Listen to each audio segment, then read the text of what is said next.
So let's get started. I want to welcome you all here today and thank you for joining us here in the unceded land of the Ohlone Ramaytush tribal group. San Francisco would also like to acknowledge that SFPL is not a neutral institution and stands in solidarity with the Black Lives Movement and supports collective action to end systemic, structural, and institutional racism in the library and in our community. As a library, we're here to help our community by providing useful and factual information. That link has lots of resources, both to Indigenous cultures, First Person cultures, land rights, and the Black Lives Movement, as well as lots of other great stuff. So I want to just do some quick library announcements. We do have our On the Same Page campaign, which is a bi-monthly read, where we ask San Francisco and surrounding Bay Area to read the same book. We're celebrating November and December, Elaine Castillo's book, America's Not the Heart. A really great characters, great the way she wraps it together. I encourage you all to read it. And Elaine will be in Convo on December 15th. And we will also have a book club in December. We are celebrating our 16th One City, One Book.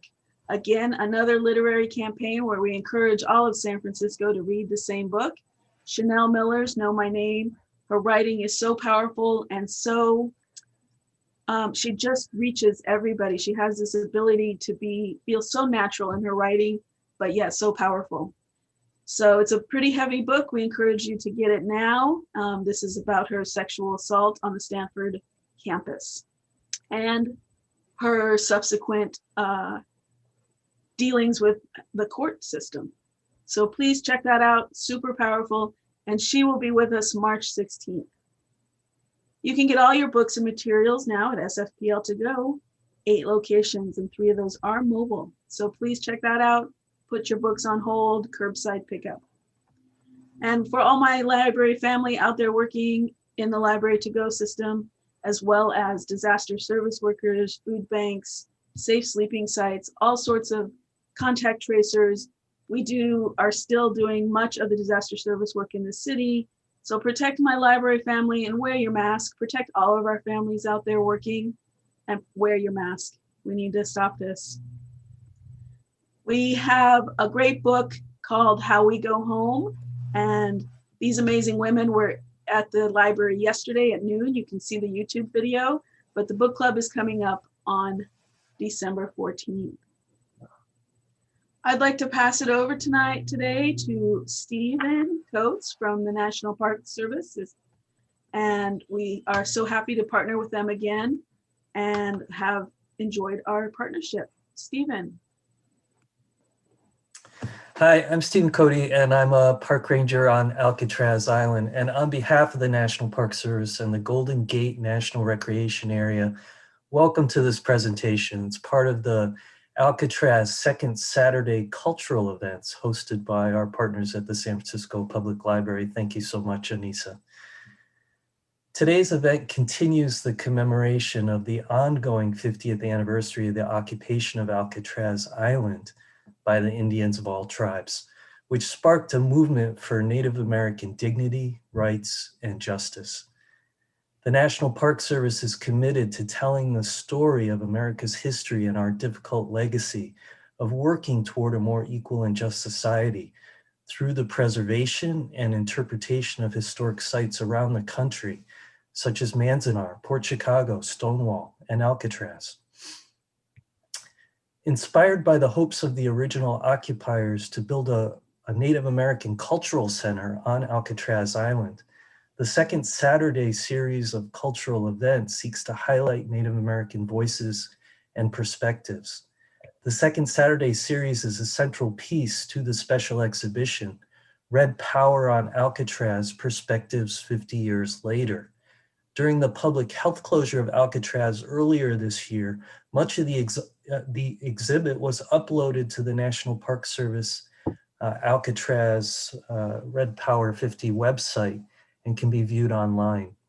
And those visiting the island can once again see the exhibit in person.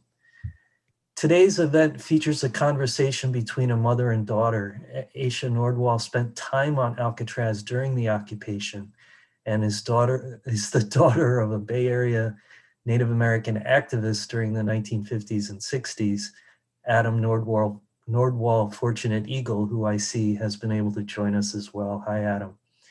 And Asha's daughter, Benayshe, who is named after the island of Alcatraz. And she teaches civil rights history to high school students in the Seattle area. So the National Park Service thanks Asha and Benayshe, the viewers, and the San Francisco Public Library for participating and hosting this event. Thank you. Hello, I wanted to start with a land acknowledgement, which has become protocol for a lot of events and meetings. And I'm gonna put in the chat right now a map where you can look up whose land you're occupying, what indigenous people are there. And I wanna welcome you to put in the chat whose land that you're occupying, who are the original indigenous people and the current day peoples that are still the stewards of that land. And I'll show what that looks like if you're not able to get to that map. But those of you who are in San Francisco right now, you can see that you're able to put in your location there. And it looks at the local nations for you to contact. And the Ramaytush Ohlone, you can go to their website, and it even will tell you not only their own history, but it will tell you other ways you can get involved in supporting tribes, such as right now they're asking people to sign a petition to remove statues of colonizers.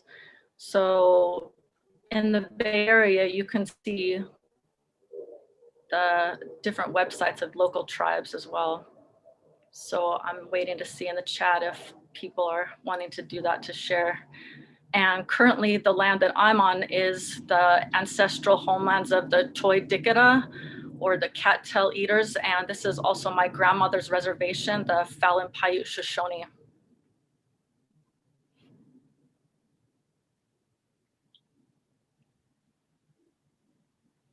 All right, we have Ohlone, and yeah, there are specific Ohlone bands as well.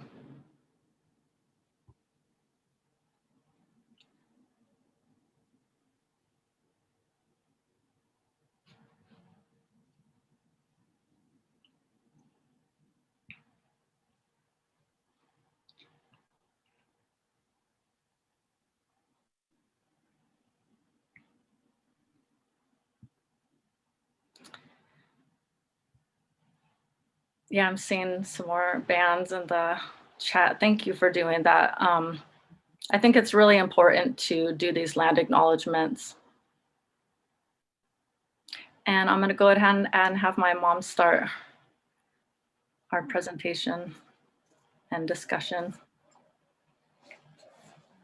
Well, hello everybody. Thank you for tuning in to this presentation, and thank you, Benayshe, for inviting me also. A special hello to my daughter, Mani, who lives in England with her husband, Mark, and my grandkids, Adrian and Julian, and other friends in the UK. So I was born in San Francisco 66 years ago. I've recently retired and moved back to my reservation here near Fallon, Nevada, and I'm an enrolled Shoshone. And a lot of times when I tell people I live on my reservation, their first question is, what is it like? And it's country out here. I'm surrounded by alfalfa fields, corn fields, a lot of songbirds. I hear coyotes at night.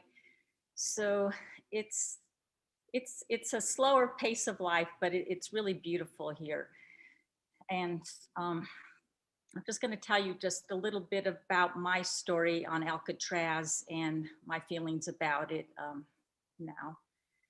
So I was a child of Alcatraz, and then I became a mother of 3, and now I'm a grandmother of 5. And I'll always have ties to Alcatraz. Last year, I attended the 50th anniversary, and they had ceremonies.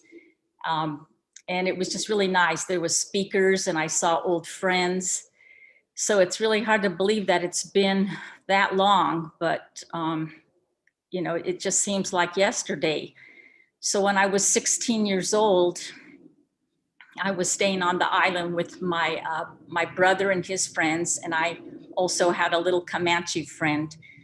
So my parents would drop us off on weekends, and there would be boats shuttling back and forth. People would donate their boats and time to do this.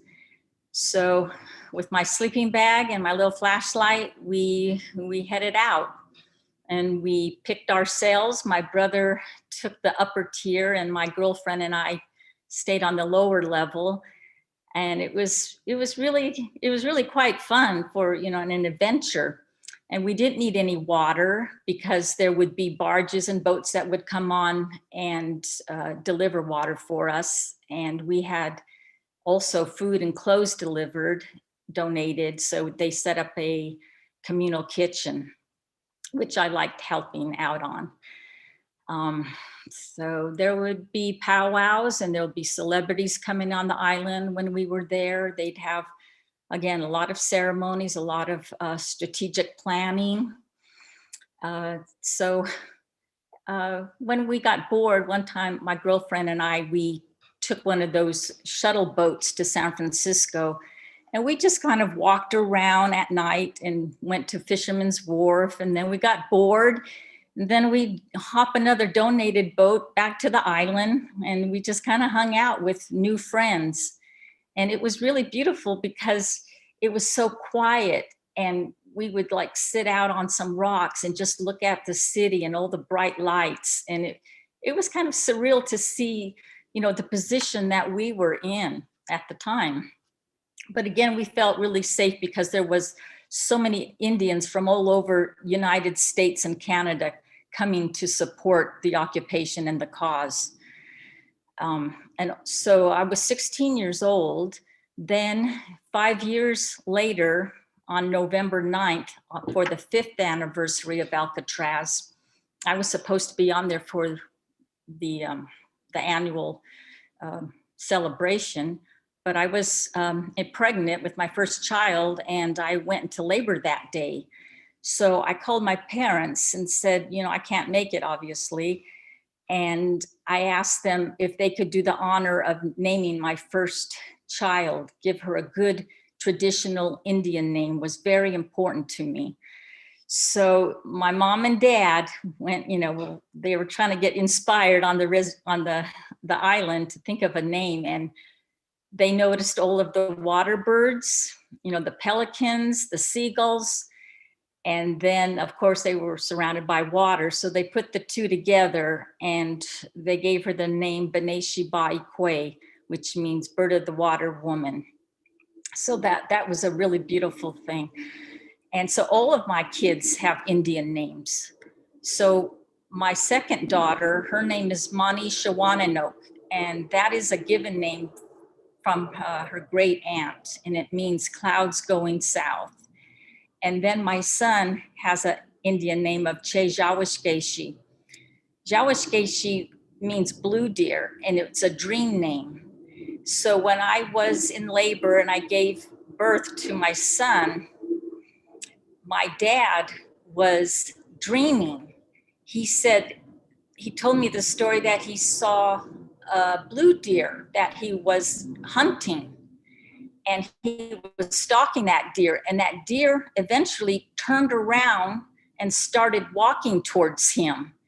And then he said the phone rang, and it was me saying, "You have a new grandson." And he said, "I just had a dream." He said, "There was this blue deer." So, okay, Jawishgeshi, it is.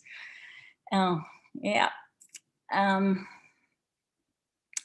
So also, when I was visiting my grandparents on the reservation in Nevada, I could not understand what they were saying. They were speaking Shoshone to each other. And I also couldn't understand why we were using an outhouse why we had to get our water through the well outside, and my grandmother heating the house with the wood burning stove. So this was a typical reservation home, and the poverty level was very horrific on the reservations at that time.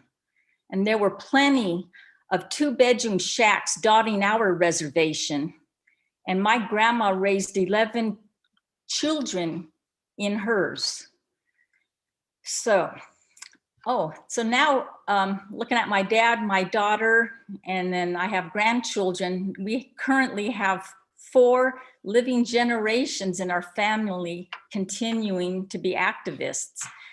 And again, I have a 7 and an 11-year-old grandkids in England who are also carrying on this tradition and educating British children about their culture and their tribe. And I've handed down my outfit to my daughter. So now my granddaughter wears her dance outfit. Being active in the occupation of Alcatraz has always had a big influence on me. I'm also involved in the Me Too movement and the Black Lives Matter. I think those are very important causes because Indians also have been a victim of systematic racism, with the system set up to repress and control the Indian people. So I stand in solidarity with Black Lives Matter because that is exactly what Indian people know and feel. There used to be 10 million Indians at the end of the 20th century. 500 years later, we're reduced to 250,000. That's about 1% of the American population. So Alcatraz had to happen. It was a tipping point. There was a relentless assault on Indigenous people's rights and dignity, and something had to give. We've had a history of genocide and terrorism from the first landing of the Pilgrims, which is now known as Thanksgiving. So I'm trying to shape a new generation of activism in my family and encourage my friends also. So there's a lot of work to do still on reservations. There's major challenges, and some of them that we are now facing is poverty and unemployment and violence against women and children, less education opportunities, poor quality housing, inadequate health care, unable to exercise voting rights. And by the way, in 1924, Indians finally became US citizens. We're losing our native language, limited financial institutions in our communities, and our natural resources being exploited. So there are 574 tribes that are recognized by the federal government. Native Americans are subjected to racial abuse, societal discrimination, racism, wrong depiction in arts, history books, and spiritual perceptions. So also, I wanted to say if you wanted to know more about Alcatraz and the children that were raised on the island, there's a wonderful book here called Children of Alcatraz Growing Up on the Rock, and it's by Claire Rudolph Murphy. And it tells about the island, which was established as a prison in the 1800s. And the guards and their family, they had to set up a school for their children. So it's a wonderful book with a lot of pictures. And here's a picture of me and my family for celebrating Thanksgiving on the island, which we did many times. Anyway. Well, I think that's kind of the end to my end of it, but I'm trying to think. But long after I'm gone, Alcatraz will be studied, and celebrated. And that tradition will carry on as long as we have books and storytellers passing that down to generation to generation. Oh, thank you.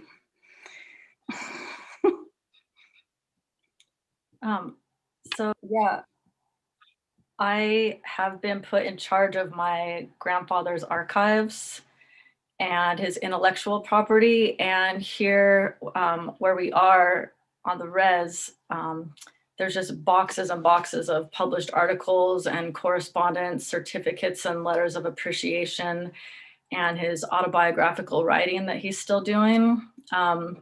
Just to introduce myself again, I'm an enrolled member of the Fallon Paiute Shoshone tribe, and I'm also a descendant of the Red Lake Ojibwe on my mother's side and the Karuk tribe on my dad's side. I have a bachelor's in teaching, or sorry, I have a bachelor's in history and a master's in teaching. And currently I teach US history and ethnic studies at the high school level. And whenever I get asked what my name is or asked, what are you? I usually do end up giving, if I have the energy, a 10-minute history lesson about the occupation of Alcatraz since I was born on the anniversary. And just to talk about with colonization, there's always been resistance to colonization. And when they first came to what we now call the United States, there were already hundreds of sovereign nations. And any history of the United States needs to start with indigenous people and the history of our survivance. And that word is a combination of resistance and survival. My talk is definitely about history. Like I said, I'm a history teacher, and there are some books that have really good resources. One that I think is really valuable is called Our Brother's Keeper. And this was written in the 70s after the occupation of Alcatraz, along with books from D. Brown and Vine Deloria Jr., because more people wanted to know about history and government policies towards Native Americans. And another book that gives a really good history going back to the 1800s is called You Are Now on Indian Land. So these are good historical sources for the context of why Alcatraz happened. And you have all the way back in 1911, one of the first pan-Indian organizations called the Society of American Indians. And they were bringing attention to trying to improve healthcare, education, civil rights, local government. They even published a journal. Then you had, after citizenship in 1926, you had the National Council of American Indians, and they were trying to have cultural recognition and preservation. All of these awareness of the failure of the BIA, or the Boss Indians around, and of the Dawes Act that split up our land, this culminated in a government report called the Merriam Commission in 1928. And that did start to lead to some important reforms. But then you have termination coming around in the 40s because the government kept dealing with natives as if we were a problem. And the National Congress of American Indians was an activist group that was formed in response to termination, but termination did still officially begin in 1953. And during this time of the 40s, when they started termination and relocation, this is during World War II. And you have about 25,000 natives fighting for their country and thousands more working in war-related industries when the government began plotting to steal 48 million acres of undeveloped resources. You know, they said that we weren't using the land to its full potential. And they also, like I said, wanted to try to take back the land, dealing with us as if we're still a problem. And this is just an extension of imperialism and exploitation since the beginning of colonization. And what termination is an end to that special relationship that we were supposed to be promised to, and how we were supposed to be protected by treaty rights. So what the government did was they set up 8 different relocation centers in major cities. And a lot of people ask me, why was there so many Native Americans in the Bay Area? So why was I raised in Oakland? How did I go to an all Native child development center? Why did I get to become part of the urban Indian community? And it was because of this relocation to major cities. And there was also one in Los Angeles, but it's interesting that they didn't have quite the same political activism that they had in the Bay Area. And the way my grandparents got here was in 50s, 51. And my grandpa's mom had a job for him, waiting for him because she had moved to San Francisco. And then as they were living here, they were involved with tribal activities and gatherings, and natives were gathering in places like the Golden Gate Park and the Intertribal Friendship House in Oakland. And I also went to Intertribal Friendship House as a kid for dinners and for gatherings, cultural events. And during that time, Cy Williams, he was recognizing leadership qualities in my grandpa and was telling grandpa, we need to have some leadership in the Bay Area. And the first thing that he became involved with was organizing the Bay Area Council of Indian Affairs. And that was 12 different tribal affiliated groups. And he wanted to bring together all these smaller Native organizations to have a stronger political voice, because you had natives forming clubs with their tribes. So you had the Pomo Club, the Navajo Club, the Sioux Club, and to bring everybody together to get a stronger voice. He was elected chairman for 14 years, starting in 1962. And there were a lot of other things going on in the Bay Area during that time. Native Americans were being disproportionately represented in the prison population because of the problems of relocation. And my grandpa started an American Indian cultural group there. And they started helping with ceremonies and traditions and for the inmates there. And even my cousin's mom and my uncle, they met at one of those powwows and got married. So there's numerous organizations my grandpa's belonged to give a voice to the way Native Americans were treated by the government. He served as a delegate to the National War on Poverty. He's chaired California Indian Legal Services because of the rancherias and tribes that were being terminated at that time.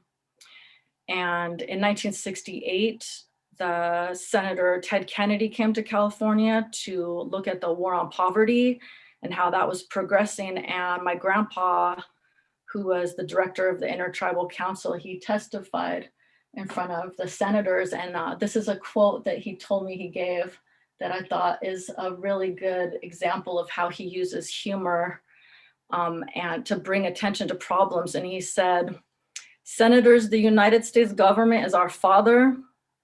The state of California is our mother, and they are not married. And we are being treated accordingly like bastards." And yeah. That's a direct quote. Yeah. Accurate, yes. But that won the senators over. Yeah. And so yeah, the conditions were really hard, but you had around 50,000 natives in the Bay Area. And even though the 1964 Civil Rights Act was passed, Native people's problems were still being ignored. And then you had a rise in activism across all ethnic groups, including strikes at San Francisco State University and UC Berkeley.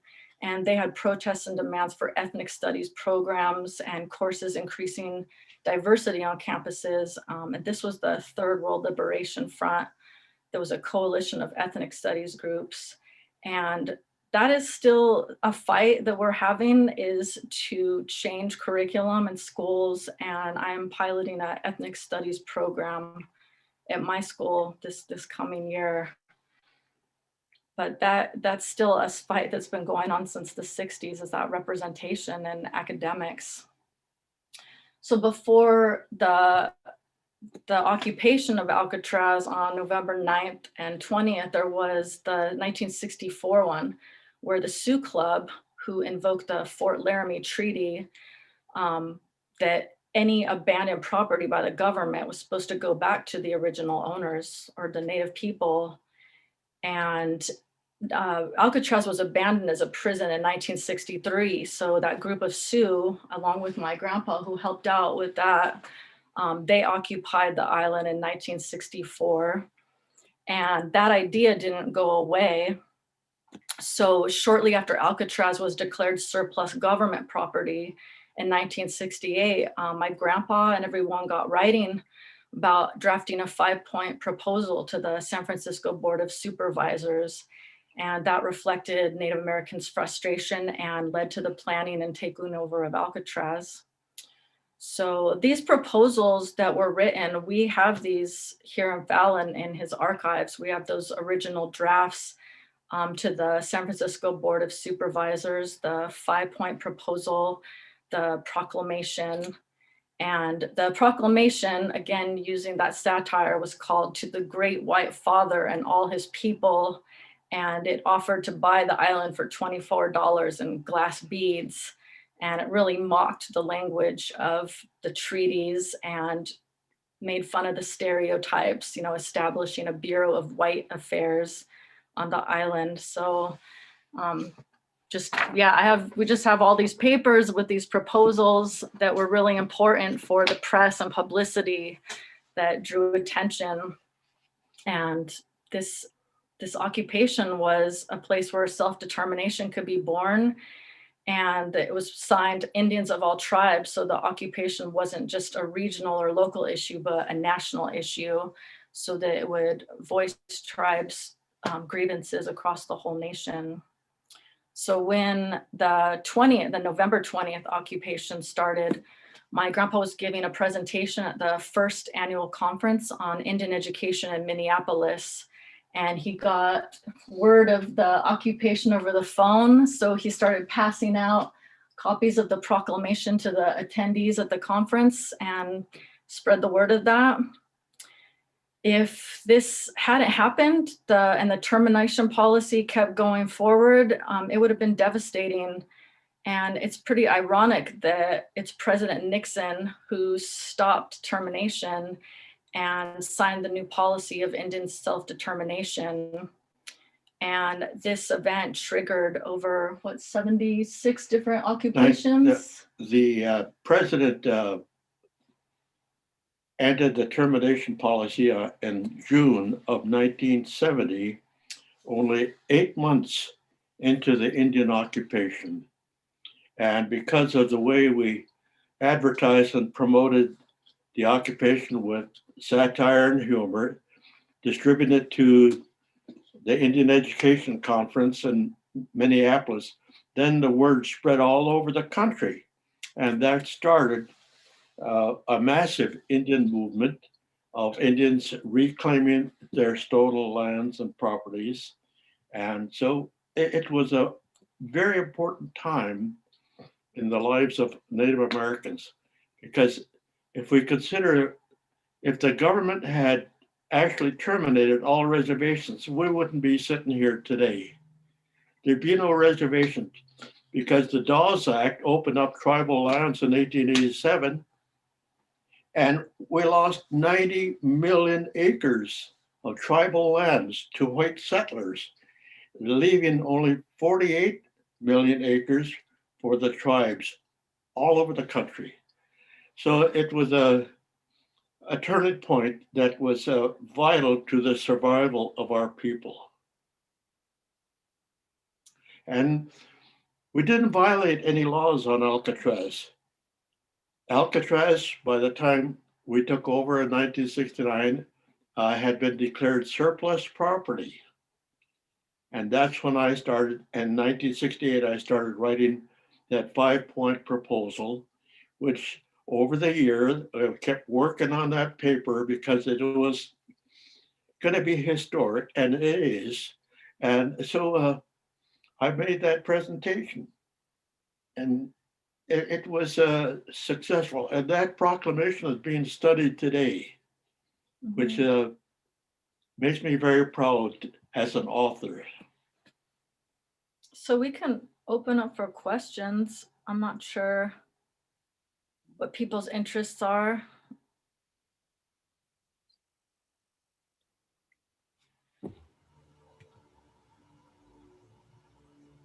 Friends can pop those into the question Q&A, or we can enable an unmute. I see there's a couple hands up. I'm going to do it from the back end and hide myself again.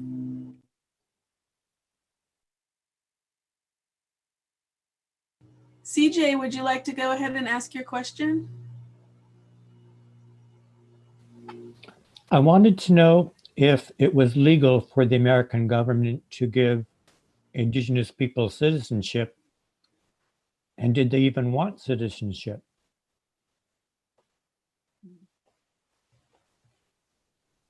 That's my question. Interesting question. And, for the conquerors, the Europeans, to grant citizenship to Native people. We had our own governments, we had our tribes all over the country. At the time of Columbus, some 10 million Indians occupied what is now the United States. But because of the genocide and the massive destruction, you could take Wounded Knee, Washita, Sand Creek, all of those different military actions. Like one general said, kill them all. Nits breed lice. And so the wholesale slaughter of American Indians took place all over the country. And it was alleged that the government paid the state of California $1 million for bounties for killing Indians. Now, killing Indians for bounties actually started back on the Eastern Seaboard. So, what's different? And for us to be declared citizenship, well, at least that gave us a little bit of protection in 1924 with that. And then more positive things came about under the Collier administration and in the 1960s. So it was, or 54. So the interesting thing about our lives here, the 4 generations that live here on this reservation, is that we are carrying on the traditions. And I used to give presentations all over the country to make the public aware of it. I've made 2 presentations at West Point Military Academy, and I received a standing ovation from 1,500 cadets in Eisenhower Hall. And General Ulmer came up afterwards, and a long line of cadets to congratulate me on that presentation. So I'm going to see if there's more questions too. Pardon? We're going to see if there's more questions. Yeah. Yeah. Well, keeping our tradition alive. I became a ceremonial leader, conducting sweat lodge ceremonies all over the country, from coast to coast and Canada, and longhouse ceremonies in Michigan. Keeping that culture alive, passing it on to the younger generation so that they could respect and honor that.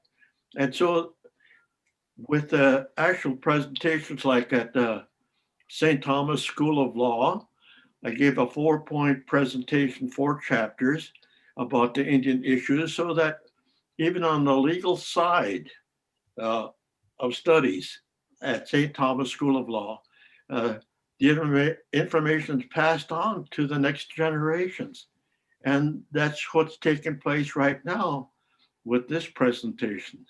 So they want to know if there's anything the public can do to support the archives, like donating funds or anything like that. But I don't think really right now. We're also trying to research a place to put these original documents. So because of COVID, there aren't academic institutions that are taking things like this right now. And I'm still going through them, just trying to organize things, because there is really so much that he's collected. But as far as, donations, I think the thing that would really support is, buying the books that my grandpa has done. So there's Alcatraz, the Heart of the Rock.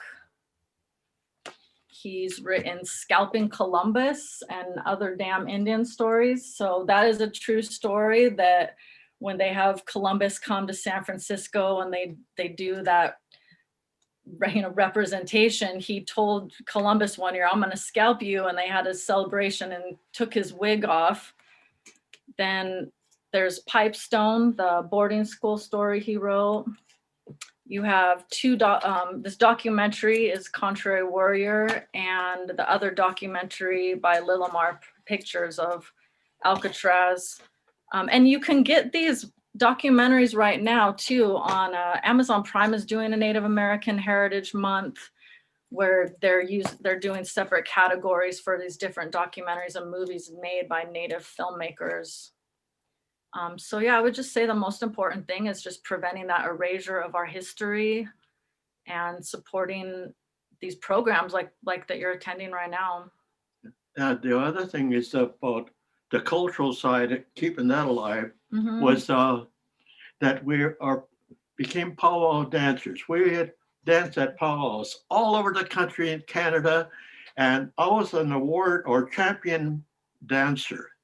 I was a champion chicken dancer in Canada. Yeah, so we had a lot of fun, and that's passed on to our children, our grandchildren, and now our great grandchildren are on the powwow trails today. You know, this is keeping that tradition alive, and they go to powwows all over the country as we did. And so the torch is being passed from one generation on to another. And they're aware of our history, which is vital, because you don't go to a public school, high school, and learn anything about Indians other than Thanksgiving. They don't really talk about Indians. You know, they could talk about slavery, they could talk about all these other issues, but in the high school level, nothing. You have to go to a university for specialized programs like Native American studies to even get a semblance of the stories about our people. It's getting better for sure. In Washington, there's actually a law now that you have to teach about local tribes, but that means I get to do a lot of extra work in our school district, and I jokingly call it DialAIndian, that whenever they need any help with presentations, there's only 2 natives in our whole districts as teachers, so it's a lot of extra emotional work and time to give a presentation during, you know, November. I know I'll always get called to do an interview. Indigenous Peoples Day, I'll always get asked to, you know, what are resources that can help them out to do better jobs of teaching Native history.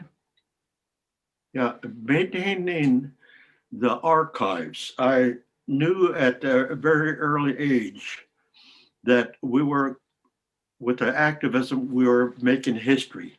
And so instead of just talk, I preserved documents of all kinds at the archives.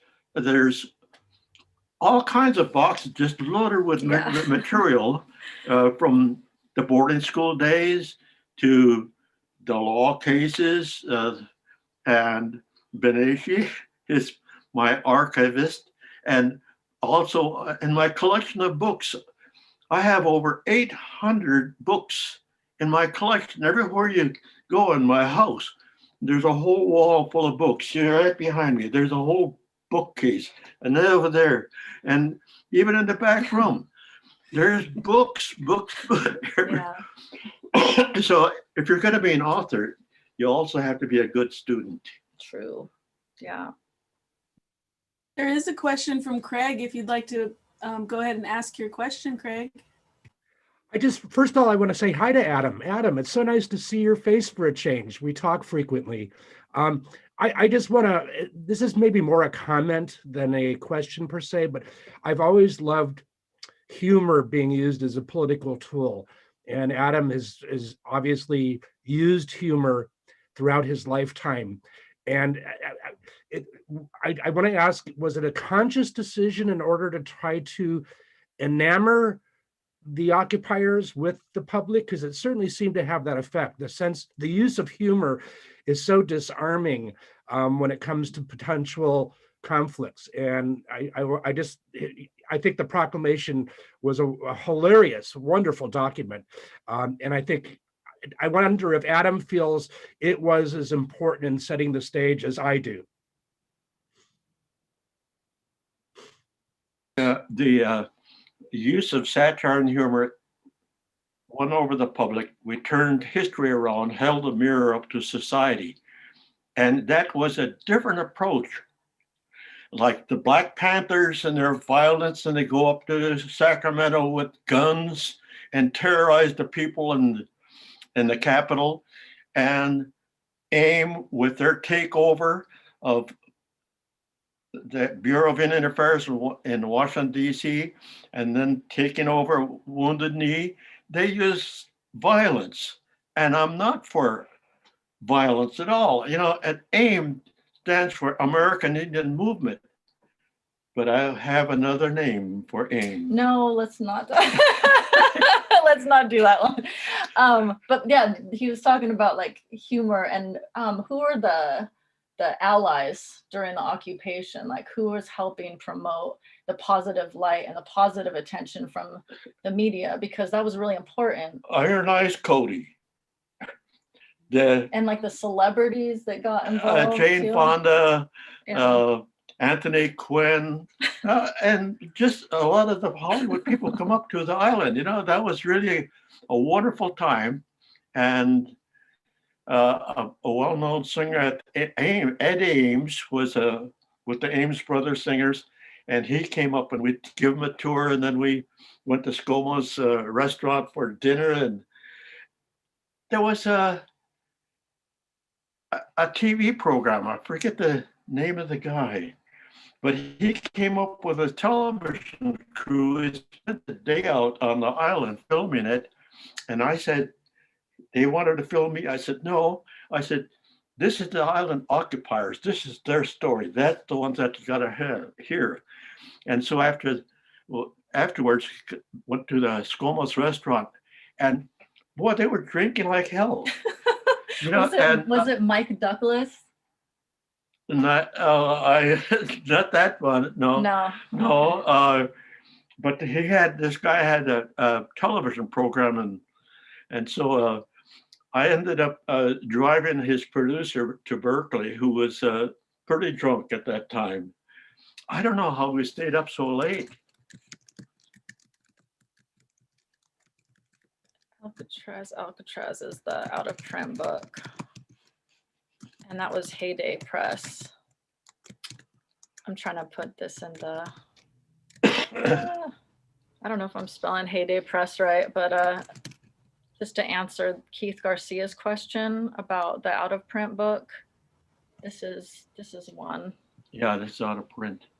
And then when that went out of print, then the University of Oklahoma picked it up and went from that. So that's what, and Oklahoma Press ended up publishing 3 of my books. And I have no training as an author or a writer. I mean, I was just a high school kid. My English teacher, Mae Menace, used to love to have me read my little short stories to the class.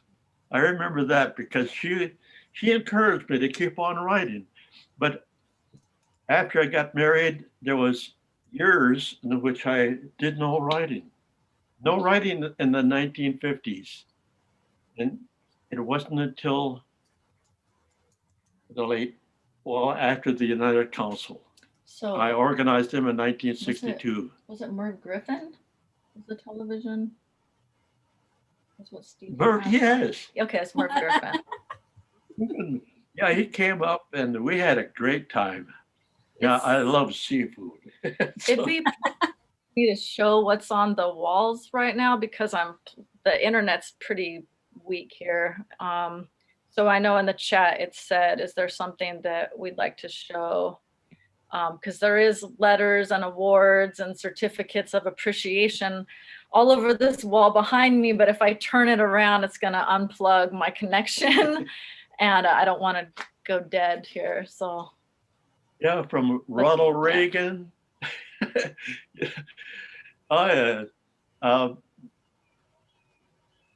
California Council on Criminal Justice. That's a special honor, and it was Governor Ronald Reagan that awarded me that credential. And all these documents are good. And what I'm most proud of is that big one right in the middle, come from the State University of New York, where I was given an honorary degree, Dr. Adam Nordwall. He didn't. Yeah, we have a picture of Grandpa meeting the Pope too when he went and discovered Italy for Native Americans. And that was a reversal to the doctrine of discovery, which came from the Vatican in the first place. And so I studied the history of Italy. Nobody ever bothered to claim discovery of Italy. So I told Dr. Squadrilli at the Italian consulate in San Francisco, I'm going to go over and claim discovery of your country. And he just applauded. He says, good, great. We'd love to be discovered. And he says, I will personally contact the Italian news services about the impending discovery of our land of Italy by a Native Americans. So Bobby and I got on the Alitalia Airlines, went over to Italy, and I stuck a spear in the ground at the edge of the tarmac. And I said, in the name of the American Indian and pursuant to the doctrine of discovery, I hereby lay claim of this land called Italy. There it is, an act of discovery, and I don't think that's ever been repudiated since.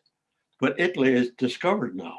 Yeah, I love that the Pope put out his ring like he traditionally does to be kissed. And my grandpa intentionally wore a huge turquoise ring that day, and he put out his hand, and then they just shook hands. Yeah, we got a picture of us, when that happened, the Pope blinked a couple times because I didn't kiss his ring, and I offered him mine. So there was an audible gasp in the Vatican. The cardinals, the bishop, oh my gosh, there's going to be an international incident between His Holiness and the Indian. But the Pope broke the ice. He reached out, he grabbed, took me by the hand, and then we talked. And he said, I've read a great deal about the American Indian, and I know what you are doing.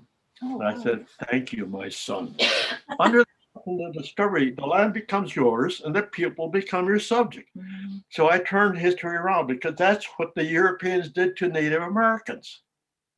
Yeah, Monty has a question too. You can unmute and ask. If you want, Monty, or you can type it. I've just allowed Monty to unmute. Okay. There's also one other hand question, another hand raised too. Mm-hmm. Who's Benayshe Titus?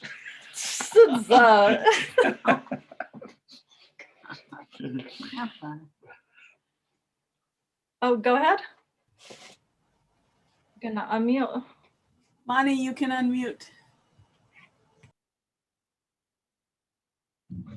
Hi, sorry. It's nighttime over here, so we're kind of trying to eat dinner and then listen at the same time. Hi. I was going to ask, what role did Bobby Nordwall have in all of this? Was she happy to go along with all of Grandpa's crazy antics?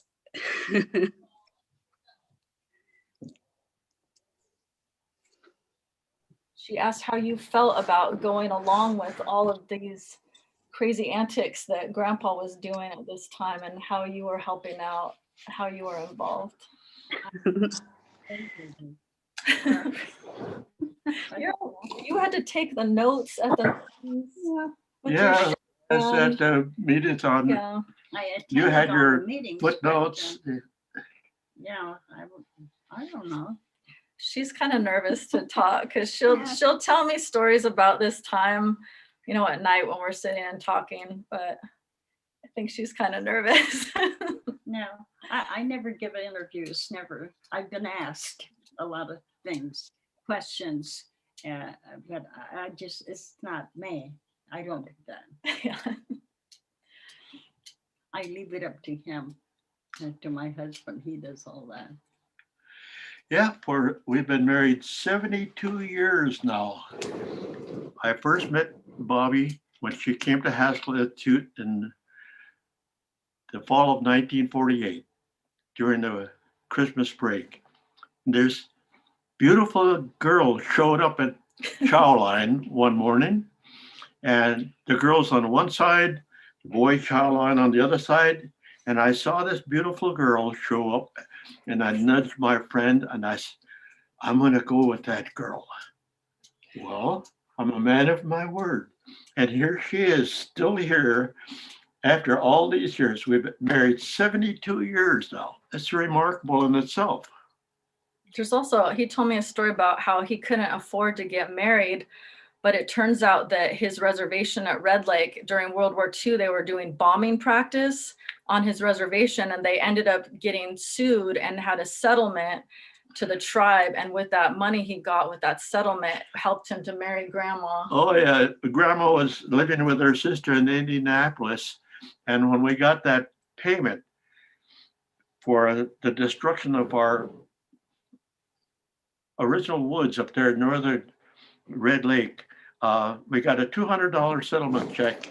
And with that $200, I contacted Bobby. I said, give her a bus ticket to Oklahoma City. And because I had been working as a sign painter, I was outdoors painting billboards. And when Bobby showed up at the depot, she walked right past me. I was sitting in a restaurant looking out the place, and she didn't even recognize because I was brown on the sun nut, So I had to get up and run out and catch her on the sidewalk. I said, it's me. So I see we only have a couple more minutes left, and there's a hand raised. Donna, if you would like to ask your question, you can unmute now.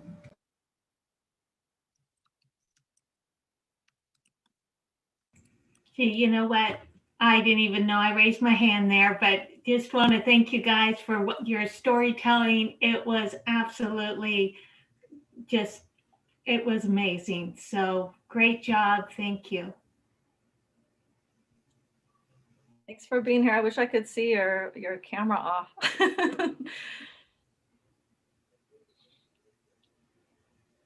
I think that is all the hands raised, and that might be a good place. It is time, but if anyone has any last questions, we'll definitely take those. This was such an amazing conversation.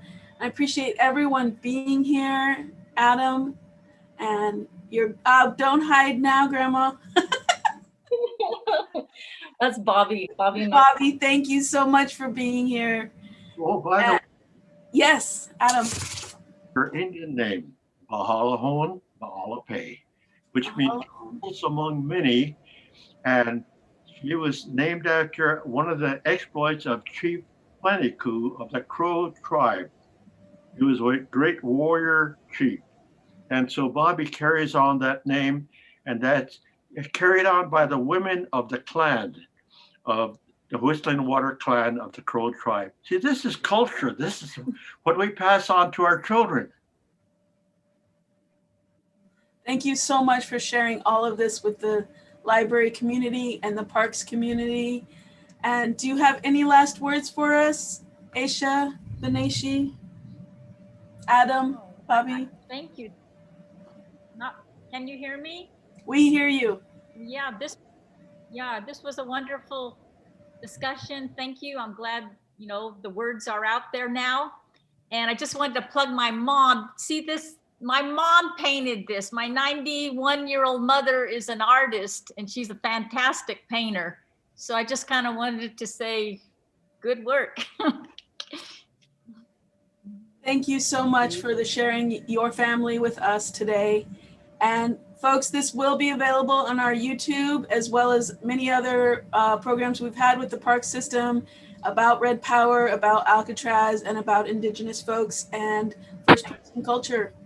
Thank you so much, SFPL community, NPS community. We miss you. We love you. Thank you. Adam, thank you so much. We so appreciate it. Miigwech, Anishinaabemowin.